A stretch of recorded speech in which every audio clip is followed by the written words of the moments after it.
यानी जैन, हम्म। हाँ जैन मतानुसार ये सब कुछ हुआ है। जैन रामायण मतलब रामायण महाभारत जो उस समय हुई थी। नहीं, रामायण भी थी और महाभारत भी थी। महाभारत का नाम से महाभारत नहीं थी, ये जो नाम से हाँ जो नहीं ग्रंथ है नहीं, लेकिन हाँ सारे वो रामायण। जो, हम्म। हाँ उस समय ये सभी हुए थे, मतलब वो जैन तरीके से बताया होगा, जैन धर्म में अपने जो सच सही से हुआ है। मैं ये तो कह रहा हूँ आपसे कि रामायण के चैप्टर, रामायण भी हुई और महाभारत भी हुई, किंतु रामायण नाम से जो ग्रंथ है या हाँ महाभारत नाम से जो ग्रंथ है, आगमकार उनको मिथ्या ग्रंथ कहते हाँ हैं, समझ हाँ गए। वो तो है। हाँ वो ग्रंथ मिथ्या है, किंतु ये घटनाएं हुई, जी, ये बात ठीक है।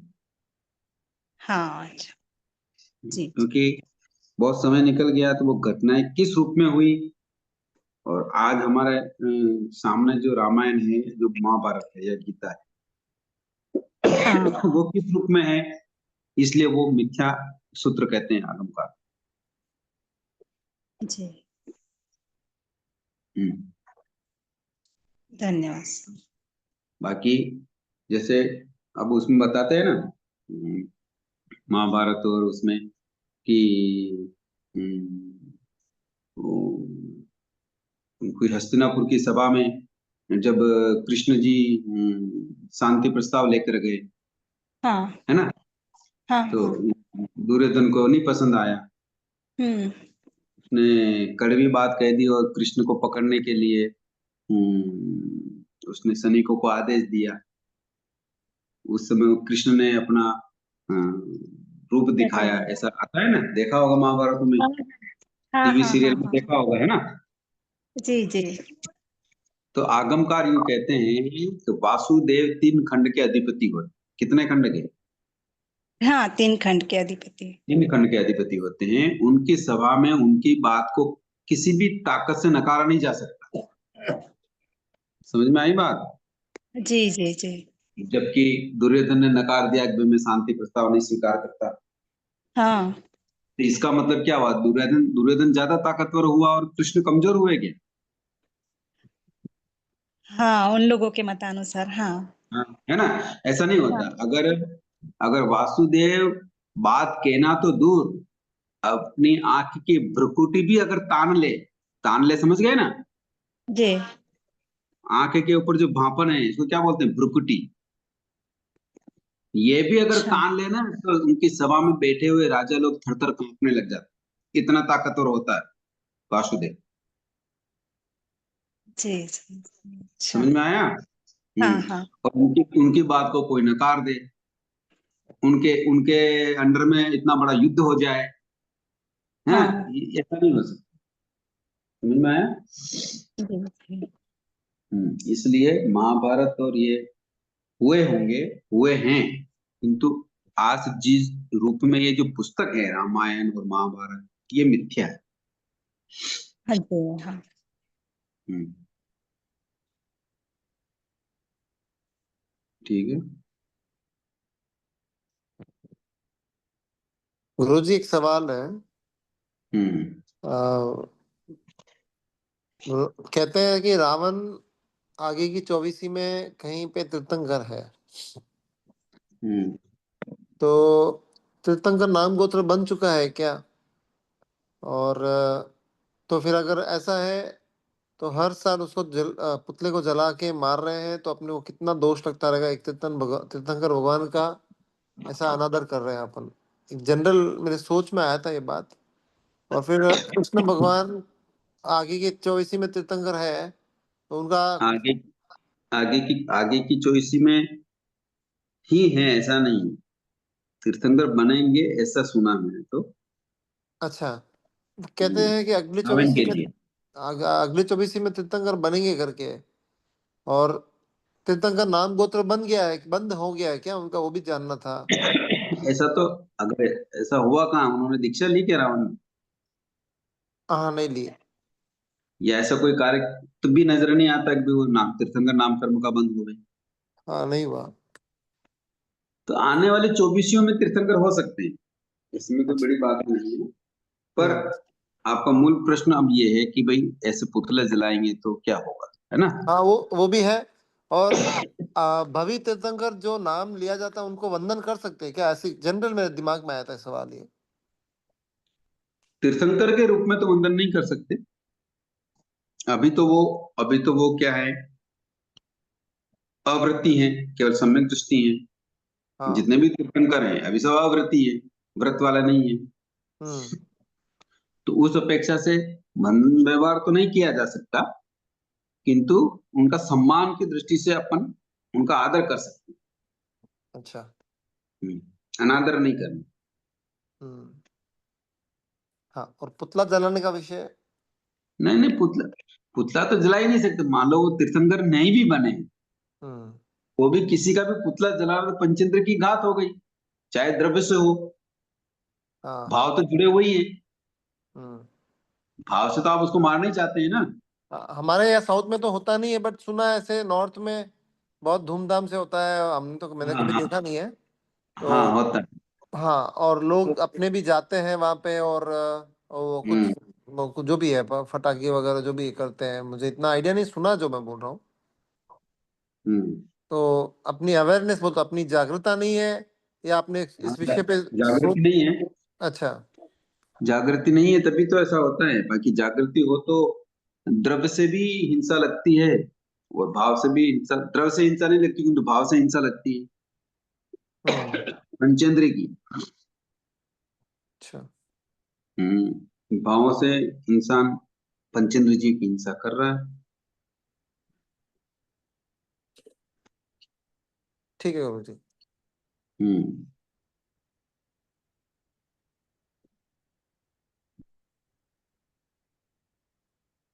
गुरु जी, एक सवाल है। हम्म। सामायिक और समर, समर में मतलब आधा घंटे के समर है या 20 मिनट का है, उसमें क्या अंतर है कर्म निर्जरा के हिसाब से? संबर में क्या ज्यादा समय, जो देखो कोई भी व्रत लेते हैं तो 3 करण 3 योग से लेते हैं। ये अपना हाँ। मेन फार्मूला है ना? हाँ। इसमें श्रद्धा जुड़ी हुई है, आसक्ति का त्याग किया जाता है। ये ध्यान रखने की मेन बात है। बाकी 3 करण 3 योग से भी कोई फायदा होने वाला नहीं। अगर आसक्ति है, श्रद्धा नहीं है, तो 3 करण 3 योग से भी ले लें तो भी कोई फायदा होने वाला नहीं नहीं है। है। अब अपन समर जो लेते हैं वो 1 करण 1 योग से लेते हैं। समर भी 2 करण 3 योग से ले सकते हैं ना गुरु जी? 2 करण 3 योग से लेंगे तो फिर समय हो जाएगी। नहीं, समय अभी मेरे पास समय नहीं है 48 मिनट का। हाँ, मेरे तो पास 20 मिनट 48 मिनट है। का समय नहीं तो वो समर ही कहलाएगा। हाँ, वही वही समर वो कह रहा था तीन दूसरा। वो वो वो 2 करण 3 योग से नहीं हो सकता, क्योंकि उसमें आसक्ति जुड़ी हुई है, जाने की जल्दी। अच्छा।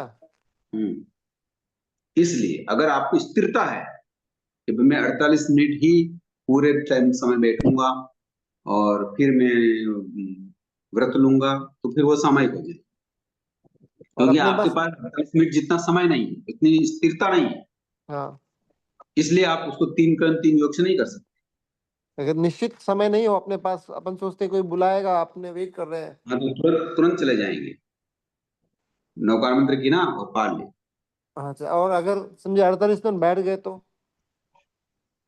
नहीं, अगर आपके पास 48 मिनट का समय है तो फिर आप समय कीजिए ना 2 करण 3 योग से। पता नहीं ना कितना समय अपने पास है, एक एग्जाम्पल के तो लिए वही पूछ। तो, इसलिए तो आसक्ति है ना।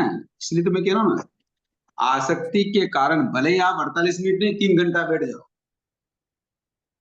समय ना, क्योंकि हाँ। आपको जो कार्य करना था वो कार्य के लिए आवाज नहीं लगाई किसी ने। हम्म। और आप पहले तो सोचा था कि चलो मेरे पास इतना समय नहीं, कभी भी कोई आवाज लगा सकता है, आ सकता है ना, इसलिए तो मैं समय नहीं करता हूँ, समर कर लेता हूँ। इस हम्म। प्रयोजन से आप वहाँ भले ही अस्थानक में है, महाराज साहब के पास में है, या अकेले में आप बैठ गए। क्योंकि आपको ये पता नहीं कि मैं कितना समय तक यहाँ बैठूंगा, है ना? हम्म। अब आप 48 मिनट से ज्यादा भी बैठ गए तो भी आपके उन समय में आसक्ति के पर्याय तो रहे ही, उद्गल तो रहे ही। इसलिए हम्म। सामयिक नहीं हो पाए। सामयिक में तो आसक्ति छोड़नी पड़ती। आरंभ परिग्रह क्या है, पाठ क्या है सामयिक का? सावज्जम जोगम पचक्खाम। हाँ सावध योगों का आप त्याग 2 कर्म 3 योग से वहां करते हैं, चाहे कैसी भी कंडीशन आ जाए, उसमें आप सामायिक में रहेंगे। चाहे आपने वस्त्र खोल के रखे, आपको एक उदाहरण आता है, आपने कभी सुना हो, एक सेठ जी का उदाहरण आता है, उसका नाम भी मुझे याद है, मैं भूल रहा हूँ। तो वो उस तरह में समय करने गए, अपने 10 तोले का सोने का कंठा भी वहां उन्होंने खोल के रखा, घड़ी भी खोल के रखी, पैकेट पॉकेट का वो भी खोल के रखा, सब कपड़े वगैरह सब भी खोल के रखे। अब उनको अगर ये पता रहे कि आज समय ले ली, बैठ गए समय में, अब वहां को उनका कंठा चुरा रहा है, उनको पता भी लग जाए, तो क्या उनकी आसक्ति रहेगी? क्या उनके मन में आएगा कि यार कंठा छोड़ के नहीं ले जाना, चिंता चला जाएगा, क्या आना करूंगा आना तो समय। नहीं चाहिए, लेकिन आए तो जाता है। हाँ, आ जाए तो फिर वो समय नहीं, हम्म समय में आएगा। तो समय का इतना महत्व है कि अगर आपके वस्त्र भी अगर कोई चुरा के ले जाए तो आपको आसक्ति नहीं होनी चाहिए। हम्म और मान लो कभी समय की है और आपको समाचार मिल जाए कि घर में कोई किसी की डेथ हो गई, हम्म। अब क्या परिणाम लाना? जल्दी पालना समय। नहीं पारेंगे तो सामयिक सामयिक नहीं है। हाँ, तो बस समय का इतना महत्व है, सावध योगों का इतना महत्व। हम्म इसीलिए तो समय को क्या गमकारों ने क्या कहा, लाख खंडी सोना तनी। लाख खंडी, लाख खंड की एक बिल्डिंग, फ्लोर की, हम्म। सोना तनी, और सोने से मंडी हुई, सोने से भरी हुई। अच्छा लाख खंडी सोना तनी, मतलब 1 लाख फ्लोर की बिल्डिंग जो सोने हाँ। से भरी हुई, सोने से बनी हुई। अच्छा हाँ, लाख खंडी हाँ, सोना तनी, लाख वर्ष दे दान। ऐसे कोई व्यक्ति 1 लाख वर्ष तक रोज दान दे, कितना? अच्छा 1 लाख वर्ष तक। लाख खंड की, लाख फ्लोर की बिल्डिंग और हम्म सोने से भरी हुई, और ऐसी रोज 1 लाख वर्ष तक दान देवे, हम्म। सामायिक तुल्य नहीं बाख्यो श्री भगवान। ओहो हो। सामायिक की तुलना नहीं हो सकती। हम्म तो इसलिए सामायिक का इतना महत्व है। अब अपन उसको बेगार से कर लेते हैं, वो अलग विषय हो गया, किंतु सामायिक का इतना महत्व है। इसीलिए अ, तप की साधना से, तप की साधना से समृद्ध की साधना महत्वपूर्ण समझा नहीं गुरु है। जी। हाँ? तप की समझा नहीं इस बात। तप में अपन तपस्या करें, मान लो कोई उपवास करे, बेला करे, तेला करे, उसकी साधना से बेटर है समय समर करे, समय सम, करे, उससे ज्यादा निर्जरा है। तप की साधना से भी समर और सामयिक ज्यादा है? हाँ जी। कैसे गुरु जी? देखो, भगवान ने तपस्या की, है ना, हाँ और समय का आराधन किया। हाँ। अगर समय की आराधना नहीं करते, समय का क्या मतलब हुआ? सावध योग का त्याग। समभाव में रहना। सावध योगों का संभाव में त्याग रहना। का मतलब समभाव में रहना। हाँ संभाव में रहना। और महीना महीना, 2 2 महीना, 3 3 महीना, 4 4 महीना, 6 6 महीना भी भगवान ने उपवास किए, तप किया, है ना। हाँ। किंतु ये सामायिक नहीं होती साथ में, हम्म। तो तप का भी निर्जरा होती क्या? संभव का तो कम है। हाँ, इसलिए हमारे यहाँ सामायिक का महत्व अधिक, तप का उतना महत्व नहीं। हाँ, तप का भी महत्व है, भगवान ने जो सारी बातें बताई सबका महत्व है, किंतु सामायिक का महत्व ज्यादा है। इसलिए भगवान सबसे पहले सामाजक जोगम पचखामी, 3 ग्रंथ 3 योग से सामायिक ग्रहण करते हैं, उपवास नहीं पचकते। हम्म चाहते तो उपवास भी पचक लेते, बेला कर लेते, सबसे पहले एक मास कमल पचक लेते, वो नहीं, सबसे पहले क्या पत्ते ख्यान किए भगवान ने कि अकरणीय सावजम जोगम पचकामी, जो भी संसार में अकरणीय कार्य है उन हम्म सबका मैं त्याग करता हुआ सामायिक ग्रहण करता हूं। 3 ग्रंथ 3 योग से सामायिक ग्रहण कर लेता हम्म। हूं। फिर आगे उससे समय के बाद में भी कर्मों की निर्जरा कम हो रही है, तो फिर भगवान ने तप करना शुरू कर दिया, कष्ट सहने शुरू कर दिए। उपवास के तप से भी अगर निर्जरा नहीं हो रही है तो काया क्लेश करने लग गए, है ना। हम्म। इस तरीके से ध्यान करने लग गए, विसर्ग करने लग गए। स्वाध्याय करने लग गए। इन सभी चीजों से कर्मों की निद्रा बढ़ती गई। तो किंतु बड़ी कैसे? सामायिक सामायिक। से। बस ये हम्म। इसीलिए। गुरु हम्म। गुरुजी, अब एक सवाल है। मंदिर मार्ग की में कोई कंपैरिजन नहीं है, बट फिर भी जो आंखों से जो देखने को मिल रहा है उस बात को मैं देख रहा हूँ। मेरी भी सिस्टर दी हुई है मंदिर मार्गी के अंदर, तो उनको सामायिक का इतना इम्पोर्टेंस नहीं है। मंदिर जाना, पूजा पाठ करना, वो इम्पोर्टेंस ज्यादा है। इसलिए तो कर्मों की निद्रा नहीं है वहां। वहां कर्मों की निद्रा नहीं हो सकती। आप अच्छा। सभी सभी जगह देखिए भगवान क्या कहते हैं, भगवान क्या उपदेश देते हैं। आगमन के पृष्ठ क्या बता रहे हैं कि भाई इस तरीके से व्रत को पालन करो, इस तरीके से आप संभाव रखो। सब जगह यही बात कर रहे हैं। यानी कि जब तक संभाव नहीं आएगा, संभाव मीन सामान्य, हम्म। ये नहीं आएगा तो आगे के कोई कार्य सफल होने वाले नहीं। गुस्सा आ जाता है, चाहे वो उसका कारण सही हो, गुस्सा आने का कारण भी, रीजन भी, है ना, अगर सच्चा है तो भी उसका परिणाम तो कटु ही आएगा। हम्म। गुस्सा आ गया, कषाय में चले गए, उसका कारण भले सच्चा है, भाई सामने वाले ने गाली दी तो मेरे को गुस्सा आ गया, सामने वाले ने ऐसा किया तो मुझे गुस्सा आ गया, ऐसा ऐसा हुआ तो मुझे ऐसा ऐसा हो गया, है ना, ये कारण सच्चा हम्म। है, दिखाई दे रहा है। सही बात है। फिर भी इसका जो परिणाम है वो बड़ा कटु है। जब उदय में आएगा तो उसका परिणाम कटु ही आएगा। इसलिए समताप की साधना की जो सामायिक है, उससे ही निर्जरा संभव है, उसके बिना नहीं। कुछ ऐसे समय तो होती ही नहीं है गुरुजी, तो क्या करना? वही तो कोशिश करना है कि भाई ऐसी ही सामायिक कर, मेरा वो दिन धन्य हो जिस दिन में ऐसी सामायिक कर। अच्छा। बाकी तो इससे कोई अर्थ नहीं निकल रहा है ना।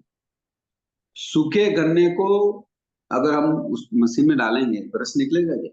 नहीं। नहीं निकलेगा, चाहे कितनी मेहनत करो। रेत से रेत के दानों में तेल नहीं निकलता। तेल कब निकलेगा?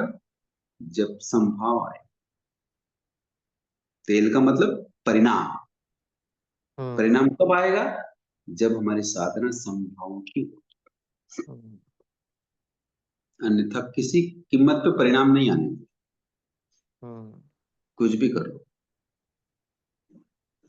कितना ही हाथ पैर पटक लो, कितना कुछ भी कर लो, कुछ नहीं होने वाला, उससे कुछ होता ही नहीं है ना, क्योंकि उसमें तेल नहीं है। अगर रेत को पीसेंगे, डालेंगे गानी में, तो तेल निकलेगा? नहीं आएगा। नहीं।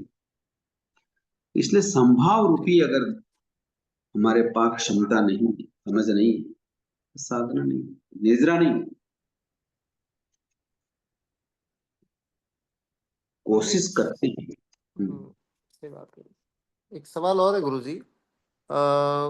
कोई एक मान्यता है, जैसे सुनने में आया मुझे कि अगर उपवास करना है, पहले तो ये बताइए गुरुजी, अगर कल उपवास करना है, तो मैं आज कब से खाना और पीना छोड़ना चाहिए?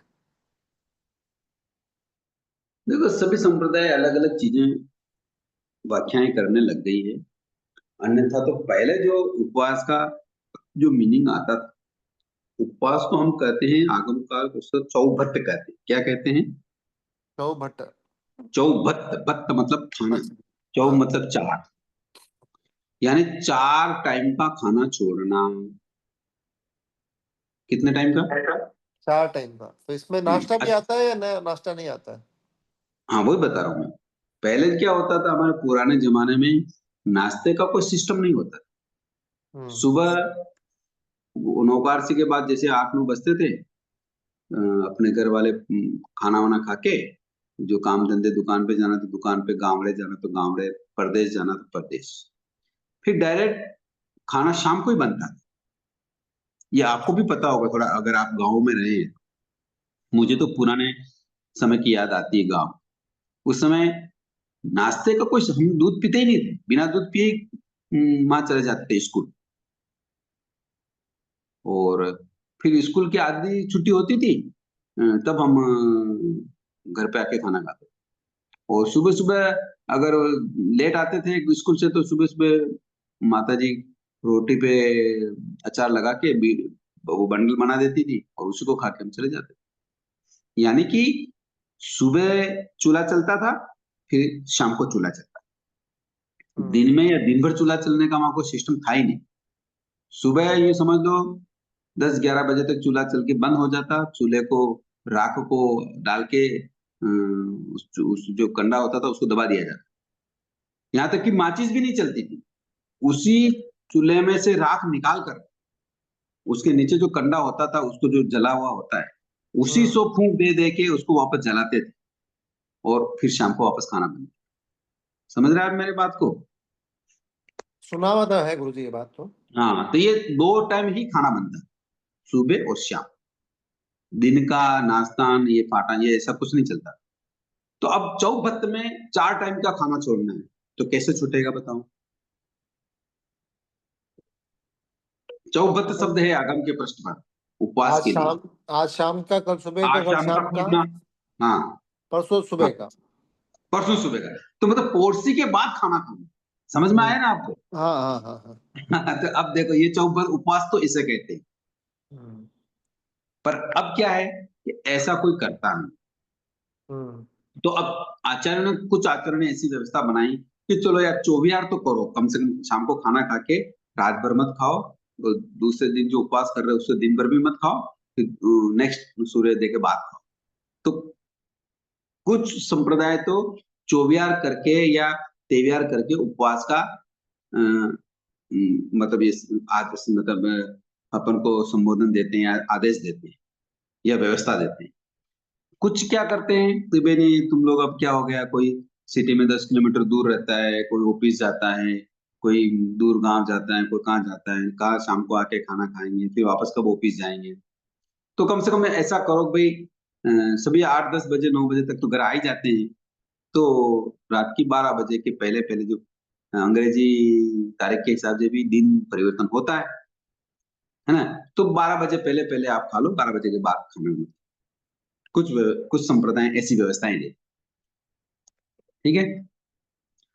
कुछ संप्रदाय ऐसे वैसे व्यवस्था देती है कि भाई किसी का 24 नहीं है तो रात को खाने में क्या फर्क पड़ता है। उपवास तो दिन दिन का होता है और रात में दूसरे दिन 24 होता है। तो उगे सूरज उपवास करा देते हैं कि भाई उगे उगे सूरज उपवास। और फिर रात को भी आप उपवास रहता है, फिर दूसरे दिन नेक्स्ट दिन आप पालना कर सकते हैं। तो ये सब अलग अलग व्यवस्थाएं हैं। अब इसमें आपको क्या व्यवस्था अच्छी लगती है वैसा करना चाहिए। नहीं समझ में आया? हम्म? आवाज नहीं आई? हाँ, सॉरी सॉरी। गुरुजी बात ये है कि सुनने में आया कि कोई कारण विशेष सुबह 2 बजे 3 बजे खाना पड़ जाए और उसको उपवास करना पड़ जाए तो उगे सूर्य से ही, उपवास होता है करके। अगर ऐसी कोई व्यवस्था बनती है तो ये तो रोजा वाला सिस्टम हो गया ना। मुसलमान भी तो सुबह खाते हैं बिफोर सूर्योदय। नहीं नहीं, तो मैंने तीनों बातें बता दी ना आपको। हाँ, नहीं आप बता दिया आपने, बट कोई बात चर्चा ऐसे हो गई थी तो मेरे को भी ये बात समझ में नहीं आया कि ये तो रोजा वाला सिस्टम ही हो जाएगा ना अगर सुबह सूर्योदय के हम्म। पहले खाते तो। हम्म। वही वही तो कह रहा हूँ ना। इसलिए चौभत्त पचखामी, पचखान में अपने उपवास का पचखान ऐसा नहीं होता है। वहां क्या पचखान का पाठ है? चौभत्तम आराम असनम पारम कामम सम, ऐसा पचखान है। हम्म तो अब चौभत्त कैसे करना है देखो। तो कम से कम आज की शारीरिक दृष्टि को देखें या आज का समय देखें। बाहर रहते हैं, समय पे नहीं आ पाते हैं और शरीर शारीरिक क्षमता भी इतनी नहीं है। तो कम से कम रात को तो एक दिन पहले रात को और एक दिन जो उपवास करते हैं उस रात को तो कम से कम नहीं खाना चाहिए। हम्म, कुछ तो अच्छा करें। अपन सही बात है। कैसे अच्छा कर सकते हैं, अच्छे हम्म, से अच्छा कैसे कर सकते हैं, अच्छे ज्यादा से ज्यादा निद्रा कैसे हो सकती है, बस वैसा हमको करना है। जैन सर, जैसे उपवास करते हैं तो पहले दिन तो चौ विहार करना पड़ता है ना। और फिर अगले दिन उपवास होता है, उसके बाद फिर कोई पहर करे या नवकारसी करके पार ना करें। हाँ हाँ, कोई उपवास करने वाले के रात को तो चौबियार होते ही हैं, ये कंफर्म समझो। रात को तैयार नहीं होते। हमारे यहाँ कोई भी व्रत प्रत्याख्यान होते हैं वो रात को चौबियार वाला ही होते हैं। जी। दिन के लिए तैयार है, रात को कोई भी व्रत प्रत्याख्यान में तैयार नहीं होता।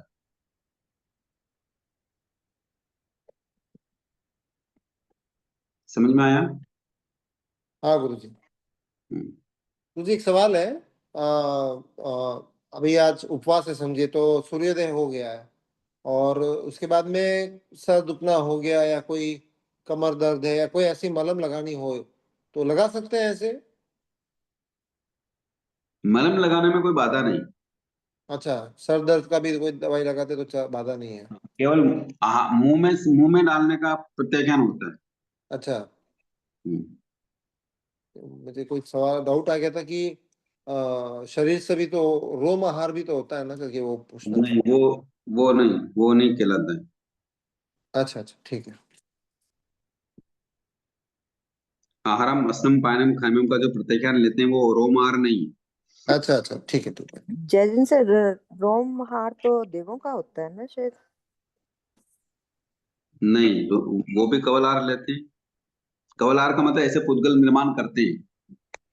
तो नारक की करते हैं क्या, कैसे क्या है मतलब, फिर ये एक बार समझाएंगे? नहीं नहीं, रोम आहार का मतलब ये होता है कि जैसे मान लो कभी अपन ने शरीर पे तेल लगाया है ना, तो वो रोम के द्वारा भी अपने शरीर में जाता है। जैसे अपन को घुटने दुख रहे हैं तो तेल की मालिश करते हैं, है ना, जी। ये समझाने की दृष्टि से। तो ये आहार जो है ना, अपने प्रत्याख्यान रूप वाला आहार नहीं है। जो हम त्याग कर रहे हैं ना, आहारम अशनम पायनम खायमम,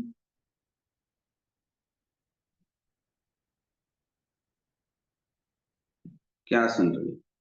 सुन रहे हैं? हाँ जी। तो बोल नहीं रहे, वापस जवाब नहीं देते। तो रोम आहार की व्याख्या अलग है और अपन ये समझ रहे हैं आहारम अशनम पायनम खायमम, है ना, उपवास की है तेव्यार की, है ना, ये व्याख्या अलग है। जो प्रत्याख्यान ले रहे हैं वो आहार कवल आहार की बात चल रही है। ठीक है सर। इसलिए उपवास में भी मान लो कभी सिर में मलहम लगानी पड़े या पैर में कोई तेल मालिश करने पड़े तो उससे कोई दोष नहीं लगता। तो रात में 24 रखते हैं तो बाम विक्स लगा सकते हैं उपयोग अनुसार। हाँ, वो तो ठीक है, उपयोग लगा सकते हैं, उसमें 24 में तो कोई दिक्कत नहीं है, किंतु हाँ नहीं, कोई बोलते हैं कि नहीं लगा सकते हैं तो हाँ, नहीं 24 लगाए तो ज्यादा बेटर। अच्छा, अच्छा। एक मेरा क्वेश्चन है, जैसे संडे को है ना पोषद थी स्थानक में, दिल्ली में, तो उस टाइम है ना कई बच्चों के और कई बड़ों के सिर में दर्द हो गया था, तो वहां पर है ना वो लगा रहे थे ये अमृत धारा, तो लगा सकते हैं या नहीं? रात को पोषद में नहीं, पोषद की व्याख्याएं अलग है। नहीं तो पोषद में वहां पो- पर सब जनों ने लगाई, काफी जनों ने हाँ, लगाई, कहते पोषद कि में लगा नहीं, पोषद सकते हैं। में तो पोषद में दिन में भी नहीं लगा सकते। दिन में भी कुछ नहीं लगा सकते? हाँ, हम्म। उसमें पीलेपन का त्याग होता है ना। हाँ नहीं, त्याग तो हम्म। होता है, पर वहां पर है ना सब बोले कि नहीं ये बोला है कि लगा लो, तो कई जनों के फिर उनकी तबीयत खराब थी, तो फिर मैंने कहा चलो फिर लगानी है तो मैं लगा देती हूँ फिर।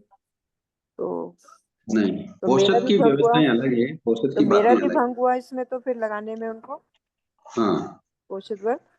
हम्म। औसत की व्याख्याएं अलग है और यहाँ उपवास की बात चल रही है, और उपवास में भी हम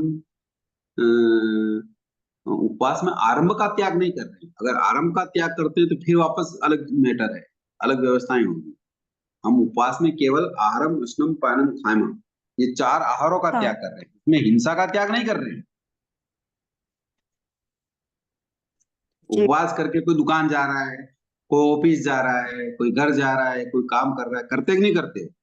हाँ जी। हाँ, करते हैं, हम तो घर में आरंभ खाना भी का इसमें बनाते त्याग नहीं है। अगर आरंभ का त्याग होगा तो फिर मैटर अलग आ जाएगा। इससे आरंभ का हैं त्याग जी। नहीं, केवल उपवास है, इसलिए आप दिन में उपवास में मलहम वगैरह लगाएं तो लगा सकते।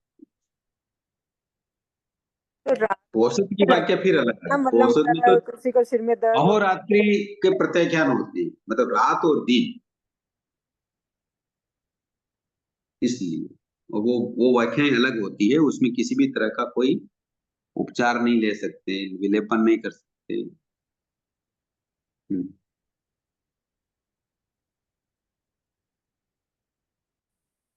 हम्म, ठीक।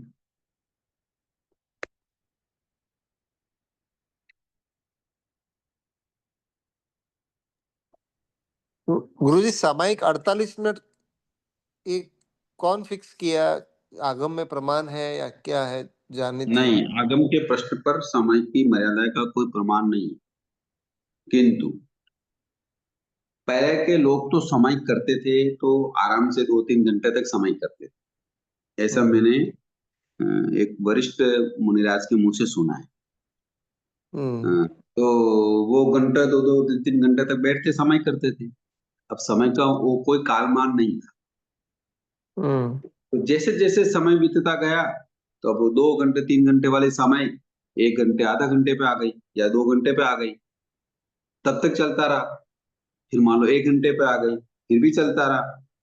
अब वो कोई आधे घंटे में जा रहा है, कोई 10 मिनट में जा रहा है, कोई 15 मिनट में जा रहा है, कोई 20 मिनट में जा रहा है, उठ रहा है, बैठ रहा है, तो वो अव्यवस्थाएं होने लगी। तो फिर आचार्य के सामने प्रश्न आया कि ये सामायिक इतनी अव्यवस्थाओं से चलेगी तो फिर हम आगे की साधना कैसे करेंगे? तो फिर कालमान कैसे बैठाएंगे? तो फिर आगम के प्रश्न पर ढूंढा गया। वहां देखा गया कि भाई हमारा जो एकाग्रता का जो टाइमिंग है वो कौन सा है? एक मुहूर्त का है, इससे ज्यादा हम्म, नहीं, है ना? हाँ। तो कम से कम एक मुहूर्त की सामयिक तो होनी ही चाहिए। इस तरीके हम्म से उस समय का ये कालमान डिसाइड। हम्म बाकी का समय का कोई कालमान डिसाइड नहीं। अगर कालमान डिसाइड होता तो समय के पाठ में टाइमिंग आ जाती। जैसे औसत के पाठ में टाइमिंग है अहोरात्रि, है ना? हम्म पर इस समय के प्रतिज्ञा सूत्र में कोई टाइमिंग नहीं है। तो टाइमिंग किसने बैठाई? वो आचार्य ने। हम्म। तो फिर गुरुजी अगर सामायिक करना ही है समझे तो 48 मिनट क्या कंपलसरी है? मैं सामायिक लो 25 मिनट का भी पचकान ले सकता हूँ, एक बात के लिए पूछ रहा नहीं हूँ ले मैं। सकते ना, नहीं कर सकते। ये तो आचार्यों की अब व्यवस्था बताओ, आगे की व्यवस्था देख के इन्होंने बनाया गया है, पर आगम के हाँ, हिसाब से तो नहीं है ना वो चीज। तो आगम के हिसाब से तो घर पे बैठ के भी समय की है। कैसे? घर पे बैठे, ऑफिस में बैठे, कहीं भी बैठे, देखो कैसे बताता हूँ। एक घटना आती है। एक बार क्या हुआ कि पोरबंदर पोरबंदर हो गया, राजकोट गुजरात। तो रायचंद जी का नाम तो सुना होगा आपने। हाँ हाँ, नाम तो सुना है। हम्म। तो वो जेवरात के व्यापारी, किसके व्यापारी थे? जवाहरात के व्यापारी। जेवरात के व्यापारी। तो वो एक सौदा करते थे जेवरात का। तो एक हम्म व्यापारी से जेवरात का सौदा कर लिया। हम्म सौदा कर लिया और अ, आज सौदा किया और सुबह उगे उठे, तब तक उस रेट के क्या हो गए, उस सौदे के क्या हो गए, उस माल के क्या हो गए, पैसा बढ़ कीमत गया, डबल। हाँ बढ़ गई। तो रायचंद जी को बहुत इनकम हो गई। हम्म जिस दिन सौदा किया उस दिन हुक्का लिखा जाता है। हुक्का, हुक्का समझे होंगे, आपको पहले ध्यान में आया हो कभी? हुक्का लिखते थे कागज पे, नोट। हुक्के को बोलते हैं नोट, नोटिंग। हम्म हम्म भाई क्या सौदा हुआ है, दोनों की साइन लेते या अंगूठा लगाते थे, जो भी करते थे उसको हुक्का बोलते थे। अच्छा। हाँ, उसके बाद में आपको आई तो हुंडी, हुंडी हुंडी चलती थी, फिर बाद में हुंडी आई, पहले हुक्का था हाँ फिर हुंडी आई। हाँ, सुना है गुरुजी ये तो। हाँ तो ऐसे हुक्का लिख दिया, कागज का टुकड़ा लिख दिया और उस व्यापारी ने अपने गले में रख लिया कि भाई रायचंद जी से ये सौदा हुआ है और कल पैसा हम्म लेना है और माल देना है। हम्म दूसरे दिन माल के रेट डबल हो गए।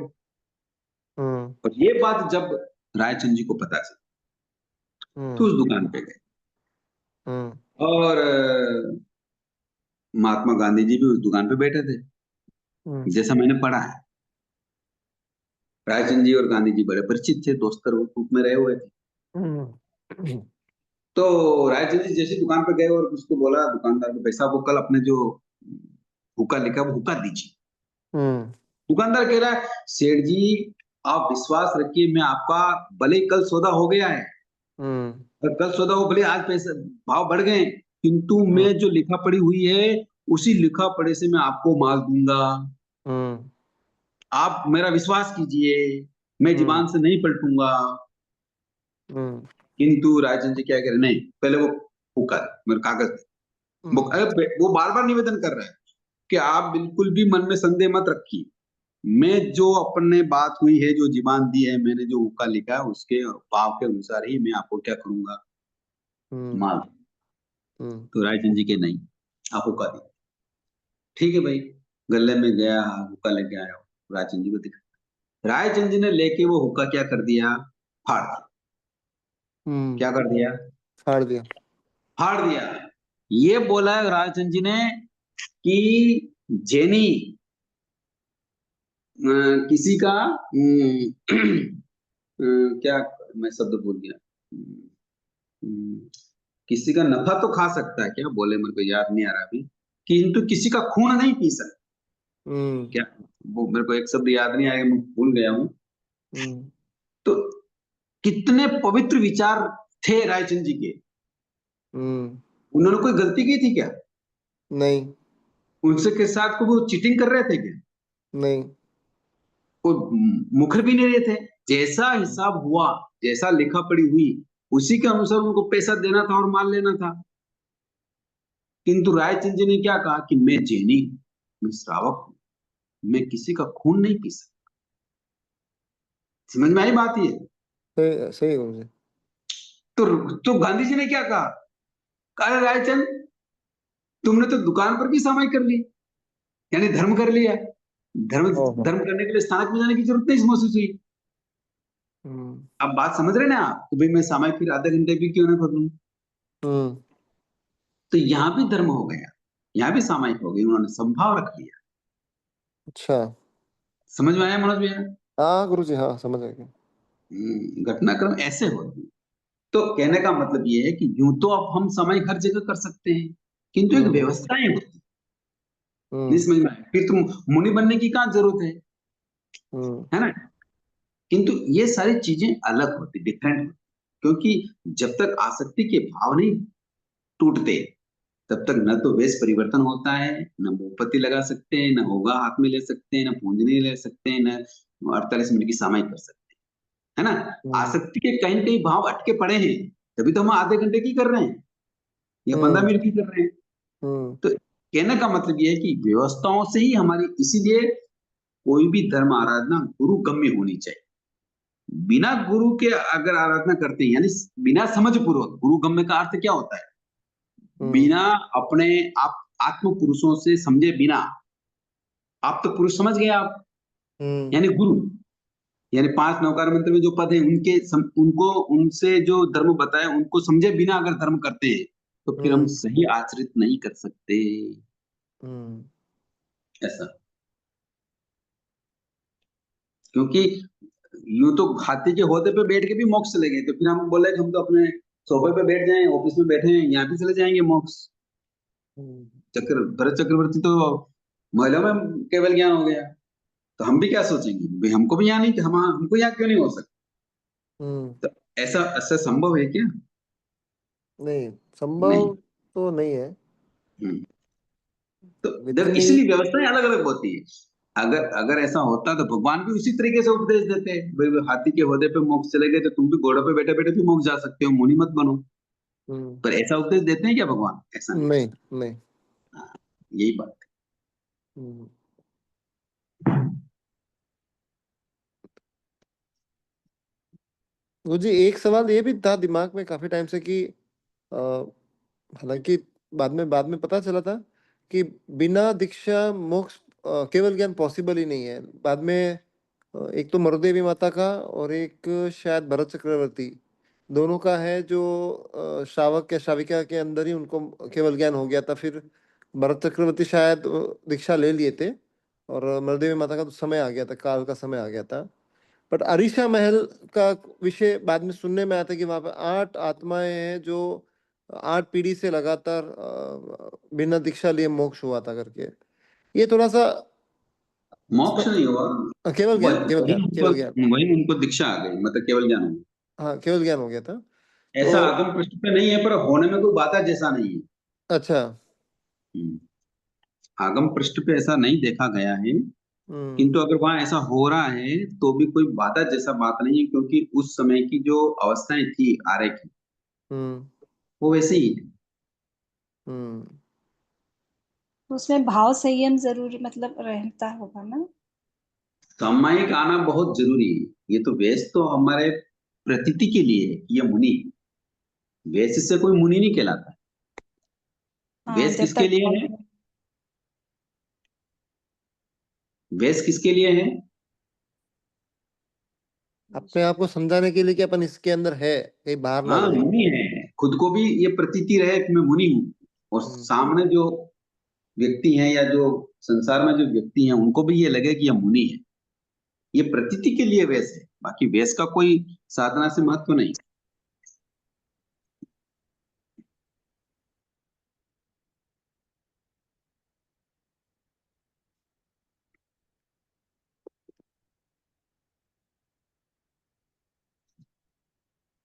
हम्म। तो जी 108 माला का क्या विशेषता है गुरु जी, मणि? समझा नहीं मैं, 108 मतलब एक माला में 108। मणि होते हैं हाँ, तो वो जैसे। क्या विशेष है जो 108 ही नंबर? अब ये भी एक व्यवस्थाएं हैं आचार्यों की, आगम के पृष्ठ पर तो ऐसा माला का कोई 108 का मनका का बात नहीं है। हम्म। अब इसमें क्या, गुणों को मल्टीप्लाई करते जाते हैं। जैसे हम्म। 5 महाव्रत है तो 3 गुप्ती है, 5 समिति है, फिर योग से, हाँ, ऐसे मल्टीप्लाई करते जाते हैं तो 108 आ जाते हैं। अच्छा। इसलिए ये, हाँ, बाकी वो कोई विशेषता अलग से नहीं है। मतलब ये जो, सॉरी सर, पांच पांच हाँ पदों के गुण है ना, पांच हाँ, पदों वो के तो गुण एक इसलिए तो में। कह रहा हूँ ना, ये मल्टीप्लाई करते हैं ना इन सबको, तो ये क्या हो हाँ, जाते हैं, 108 हो जाते हैं। प्लस करते हैं ना। हाँ, मल्टीप्लाई क्या प्लस करते हैं। ओके। और 1008 गुण बोलते हैं, 1008 आचार्य श्री ऐसा बोलते हैं ना, तो उसमें भी फिर गुणों का मल्टीप्लाई करते हैं, तो वो 1008 आ जाते हैं। ऐसा एक व्यवस्थाएं हैं समझाने की दृष्टि से, एक प्रकारांतर से किसी भी चीज को समझाने के लिए ऐसा किया गया। हम्म।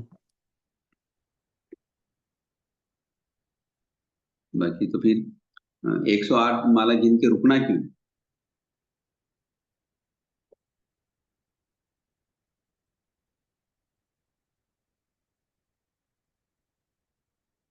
ये सब धर्म आराधना की ये जो विधियां हैं, ये सब हमारे गुरुजनों की देन है कि भी हम किस तरीके से, किस रीति तरीके से इसको करें कि हम इसमें क्या हो जाएं, सफल हो जाएं।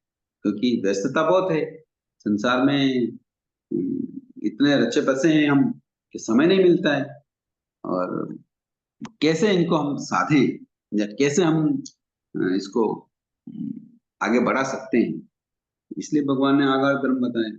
और आगार धर्म में भी आचार्य गुरुओं ने व्यवस्थाएं दी इस तरीके से। हाँ, वो व्यवस्थाएं संयम से बाहर नहीं होनी चाहिए। केवल क्रियात्मक हो जाए केवल, तो उससे कोई फल मिलने वाला नहीं है। मतलब भावात्मक कैसे बनी रहे, इसके लिए क्रिया बताते हैं हमारे आचार्य।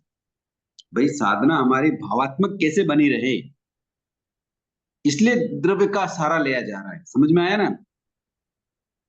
द्रव्यात्मक बनी रहे, इसलिए ऐसे, इसलिए ये प्रकल्प नहीं बताते हैं। हम्म। अन्यथा तो द्रव से करने का तो कोई फायदा नहीं है। बहुत, बहुत साधना हो रही है।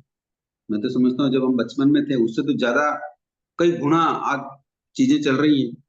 पहले तो ऐसे साधन भी नहीं थे, ऐसे व्यक्ति भी नहीं थे, ऐसे उपाश्रय भी नहीं थे जहाँ बैठ के धर्म आराधना की जा सकती थी।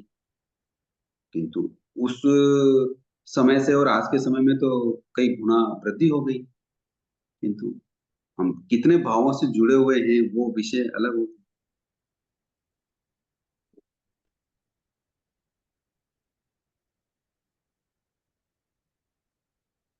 सही है गुरु जी। गुरु जी एक सवाल है, तो अभी नमो अरिहंतानम उच्चारण करते हैं या स्मृति करते हैं, तो अरिहंत भगवान जो अभी महाविद्य क्षेत्र के अंदर है, उनको नमन वंदन करते हैं, या फिर जो सिद्ध भी हो गए उनको वंदन नमन करते हैं अपन?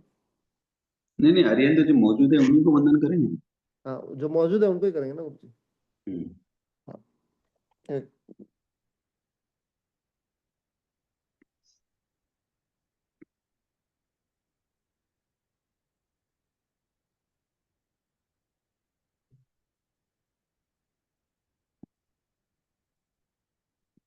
गुरुजी समर करते हैं रात का, तो उसमें कोई टाइम समय काल कुछ है क्या? वो तो अपनी जितना कैपेसिटी हो, मान लो किसी को जल्दी उठने की है, कोई मेरे को जल्दी उठ के फ्रेश होना पड़ता है या नहाना पड़ता है, जल्दी बाहर जाना, तो जितना टाइमिंग कर सकते हैं। इसलिए तो समर पालने में एक नौकार मंत्र का ही सहारा लिया गया है। भाई एक नौकार मंत्र गिन के आप समर से बाहर आ सकते हैं, और किसी को नहीं जाना है तो ज्यादा समय का भी कर सकते हैं। ये तकिए का व्यवस्था क्यों नहीं रखी गई है समर पोषद के अंदर? एक जस्ट पूछना था गुरुजी। किसका? पिलो, तकिए का, गर्दन के नीचे रखते हैं ना सोते समय तकिया। हम्म, मतलब कहने का मतलब है, रुई आदि की जो व्यवस्थाएं हैं हम्म। उसमें क्या होती है, संभावनाएं जीव जंतु के घुसने की ज्यादा चांस रहती है, वो दिखते भी नहीं। तो आजकल स्पॉन्ज आ गए। आप पहुंच जाके वो व्यवस्था अलग हो गई अभी, बाकी पर पहले जो सिस्टम था वो ये था। इसलिए क्या हुई वाली चीजें दया में है, संबर में है, पोषद में है, उनको यूज नहीं करते क्योंकि उनका प्रतिलेखन नहीं हो सकता। सही बात है। हम्म। इसलिए ये व्यवस्थाएं हैं। हम्म। अब पिलो आ गए हैं, वो फोम वाले आ गए हैं, अब उसमें तो घुसने का तो चांस नहीं रहता है। हम्म। पर अब उसके मान लो खोली हो, तो खोली को वापस उसको निकाल कर उसके अंदर चेक करके फिर वापस उसको पहनाना, उसको वापस सब करना, सुबह शाम दोनों टाइम प्रतिलेखन, ये थोड़ा कठिन तो होता है। हम्म। यूं अधिक कपड़े ले रख लेते हैं, जैसे चद्दर ज्यादा ले लेते हैं, तो उसको प्रतिलेखन करके फिर उसका हम्म। गोल बना के हम्म। सिर के नीचे रखते ही हैं। हम्म। पता नहीं, ऐसे सवाल आ गया था, मतलब पिल्लो क्यों नहीं रखा गया करके। तो वो शॉल रखते हैं इसीलिए कि अपन। उसका प्रतिलेखन का दिक्कत आती है, उसमें जीव जंतु दिखाई नहीं देते, और जीव इतने छोटे होते हैं कि उसके अंदर घुस जाते अच्छा। हैं। हम्म। इसलिए रुई का कोई साधन यूज नहीं करते, रुई वाला चीज यूज नहीं करते, इसलिए हमारा साहब तो लेते ही नहीं। अच्छा। रुई वाली चीज नहीं लेते कोई। ठीक है, ठीक है।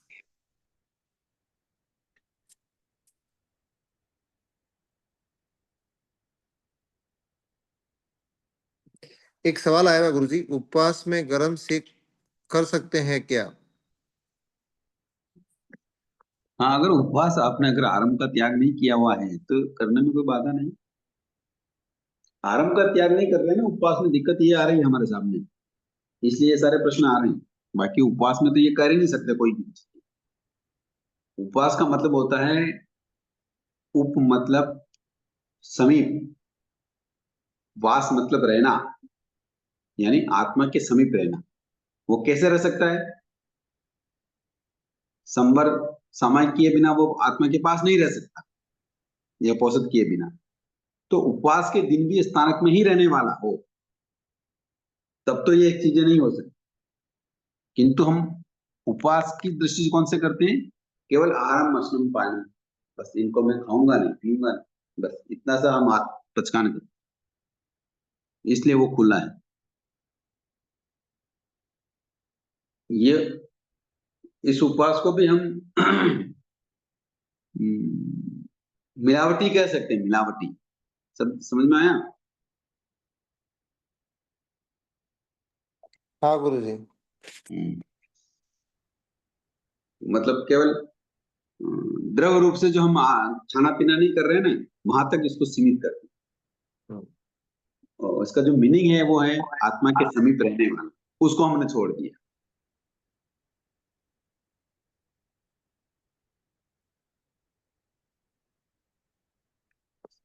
गुरुजी ऐसा कोई चीज बताइए जिसमें बहुत कम एफर्ट बोलते बहुत कम मेहनत के अंदर बहुत बड़ी निर्जरा होए। संभाव रखना,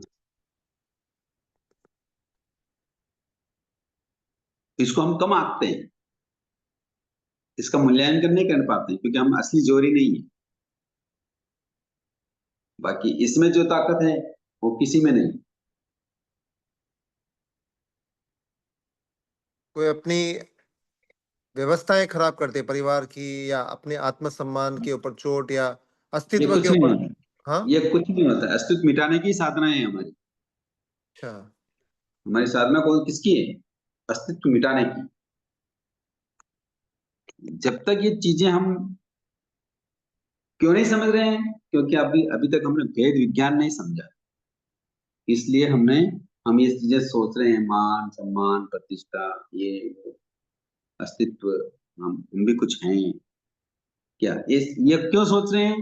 क्योंकि अभी तक हमने भेद विज्ञान नहीं समझा कि मैं अलग हूँ और ये जो दिखाई दे रहा है वो सब अलग है। ये गुरुजी चीज आज हमने बात सही है। समझी नहीं। बात सही है गुरुजी। परदेसी राजा का देखते हैं तो उसमें तो बहुत कुछ सीखने को मिलता है अपने को। लेकिन हम्म, आज आज के जमाने उस टाइम पे भी हुआ रहेगा, बट जैसे लगता है कि अपन संभाव में रखना चालू करते हैं तो सामने वाले को पता चल गया कि संभाव में तो और चढ़ता है और चढ़ता है और चढ़ता है, और 10 और को चढ़ाता तो है। तो सूर्यकांता रानी ने क्या कम शुरुआत करी थी क्या? तो एक ही दिन में उसने जहर थोड़ी दे दिया होगा। सूर्यकांता रानी ने हम्म। जब प्रदेशी राजा को कष्ट देना शुरू किया तो फर्स्ट दिन ही जहर दिया गया। थोड़े दिन में दे दिया। तो उसको पता चल गया कि अब राजा संभाव में आ गया, समय करने लग गया, जैन धर्म मानने लग गया, उसको कुछ भी कहेंगे तो, मतलब जब से ये पता लगा तब से वो उसका अपमान करना शुरू किया होगा उसने। धीरे धीरे धीरे धीरे धीरे अब वो जहर पे आ गई। तो परदेशी राजा ने अपना धर्म थोड़ी छोड़ा क्या, तो भाई यार ये तो जान गई अब मेरे को, मैं संभाव रखता हूँ तो ये तो अधिक अधिक कर रही है, तो संभाव छोड़ देते फिर। हम्म। ये भेद हम्म? विज्ञान नहीं पकड़ पाया गुरुजी, सही बोलते हैं। हाँ, बस बस बस बस, जब तक भेद विज्ञान की ये घटना हम नहीं समझ पाएंगे तब तक ये नहीं होता। और मैं तो कहता हूँ बिना भेद विज्ञान समझे हम आराधना भी नहीं कर सकते, तत्वों की जानकारी नहीं कर सकते, तत्वों को नहीं समझ सकते, केवल रट सकते हैं, ये अक्षरी ज्ञान कर सकते हैं। तत्वों को समझने के लिए वेद विज्ञान सबसे पहले जरूरी है। वेद विज्ञान का मतलब क्या है? भेद विज्ञान कैसे करना चाहिए गुरुजी फिर? श्रद्धा, दर्शन शुद्ध नहीं होगी तब तक वेद विज्ञान नहीं होगा। दर्शन विशुद्धि हमारे यहाँ सबसे पहले इंपॉर्टेंट, सबसे पहले। ये चीजें जो हो रही है संसार में या हमारे साथ जो भी घट रहा है, या हम इतना कुछ करते हुए भी हमारा मन स्थिर नहीं है, संकल्प विकल्प में उलझे हुए हैं, राग द्वेष में उलझे हुए हैं, इसका मतलब क्या है? हमारा दर्शन विशुद्ध नहीं है। मानते जरूर हैं कि भगवान है, वाणी है, जिन शासन है, जिन धर्म है, जिन वाणी है, ये सब होते हैं, किंतु उनका परसेंटेज बहुत न्यून है।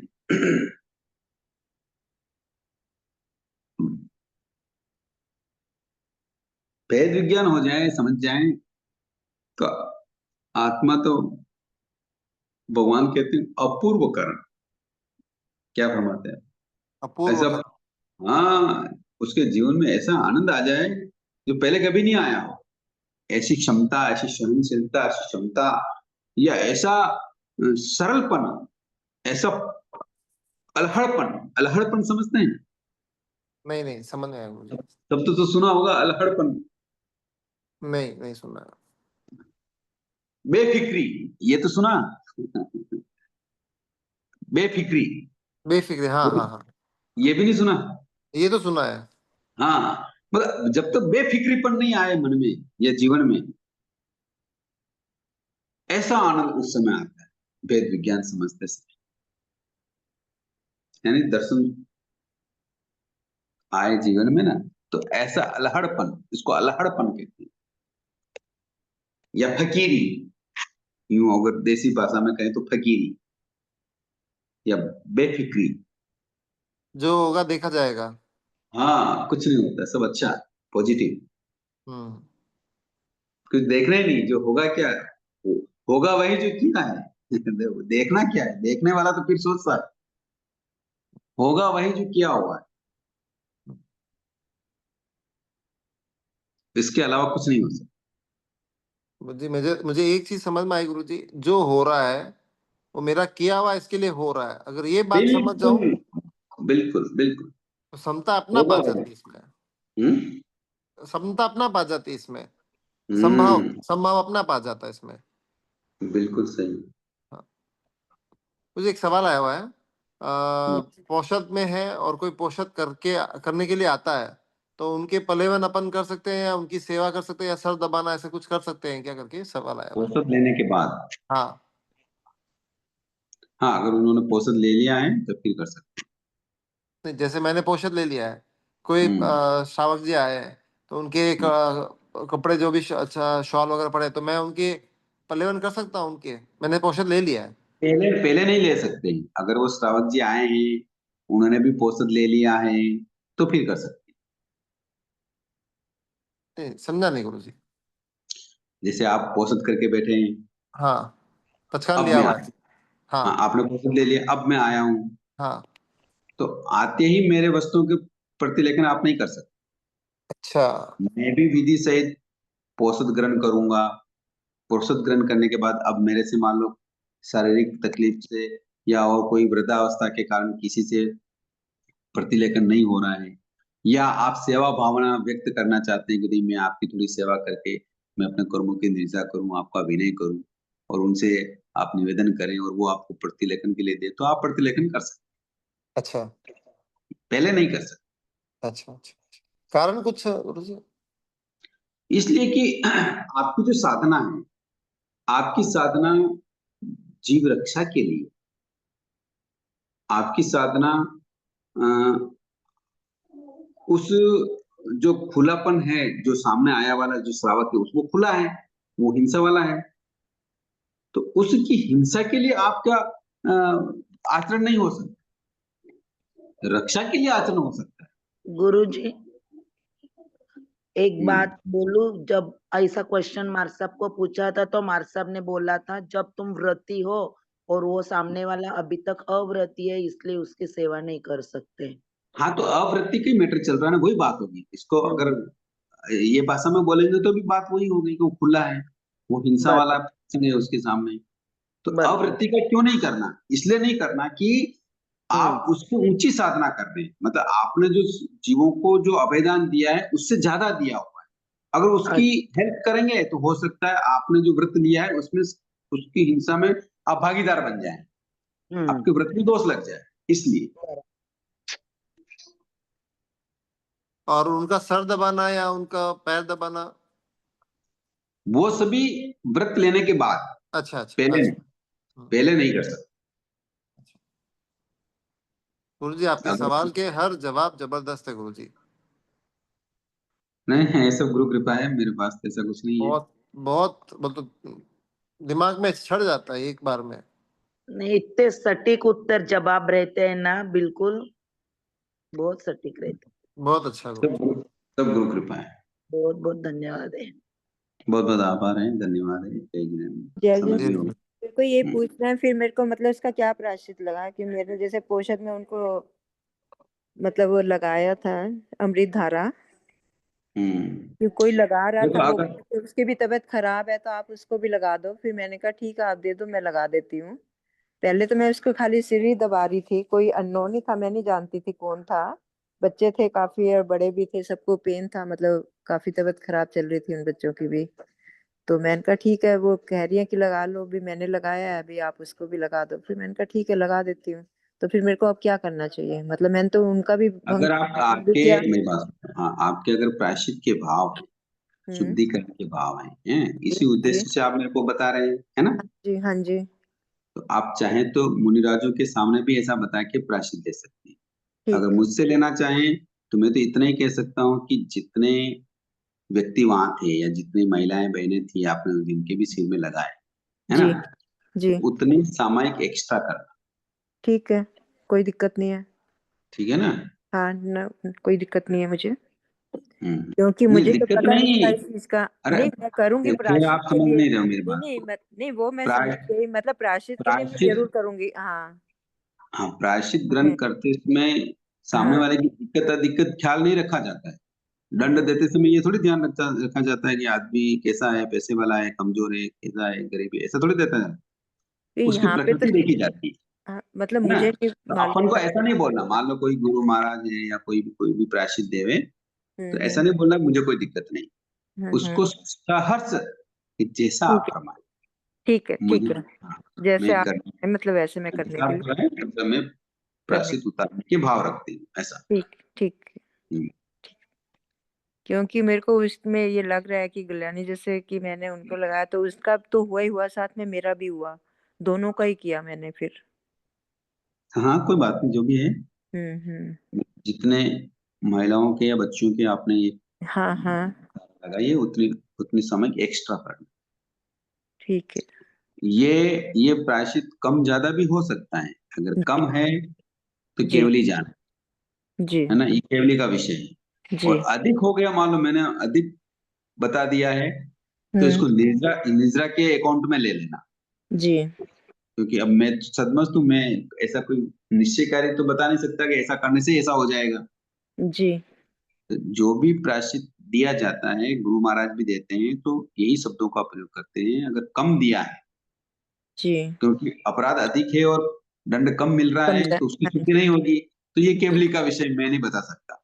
जी। और अधिक दे दिया है तो ये आपके अकाउंट, कौन से अकाउंट में जाएगा? कर्मों की निर्जरा हो जाए। निर्जरा के account. Okay, ji. Thank you sir, बहुत बहुत धन्यवाद। बहुत बहुत धन्यवाद। जय जिनेन्द्र, सबको जय आभार। जिनेन्द्र। सबको जय जिनेन्द्र। आभार आभार। आपका जय भी जिनेन्द्र। धन्यवाद सर। जय जिनेन्द्र। जय। जय श्री कृष्ण।